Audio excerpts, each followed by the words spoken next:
So welcome direct to indirect WFT question type இப்போ நம்ம பார்க்குறோம்.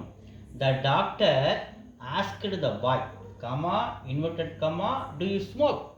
டாக்டர் அந்த பாயை பார்த்து கேட்குறாரு, நீங்கள் ஸ்மோக் பண்ணீங்களா அப்படின்னு கேட்குறாரு. நீங்கள் டூ யூ ஸ்மோக் அப்படின்னு கேட்குறாரு. ஸோ த டாக்டர் கொஸ்டினில் செட் டு வரும், நம்ம அதை ஆஸ்க்டுன்னு மாற்றுவோம். ஆனால் இங்கே ஆஸ்க்டுன்னு அப்படியே கொடுத்துக்கிட்டோம், நம்ம அப்படியே எழுதிக்கலாம்.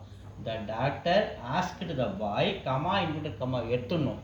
ஸோ இது WH கொஸ்டின் டைப்புன்றதுனால கமா இன்வெர்டட் கமா எடுத்துகிட்டு இந்த இடத்துல நம்ம என்ன பண்ணோம், வெதர், என்னது வெதர். அதேமாதிரி டவுட்டாக கேட்குறாரு இல்லையா, அப்போ whether do you smoke you அப்படின்னு சொல்லிட்டு அவனை பார்த்து கேட்கும்போது நாம் சொல்லும்போது அவன் அப்படின்னு நம்ம சொல்லணும். யூன்னா மாறுது ஹீ, இது ஈடியாக மாறிடுறாரு past டென்ஸாக.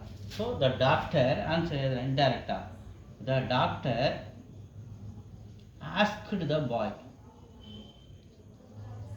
the doctor asked the boy comma inverted comma எடுத்துறோம். whether டவுட்டா கேட்கலாம் டாக்டர், அப்ப whether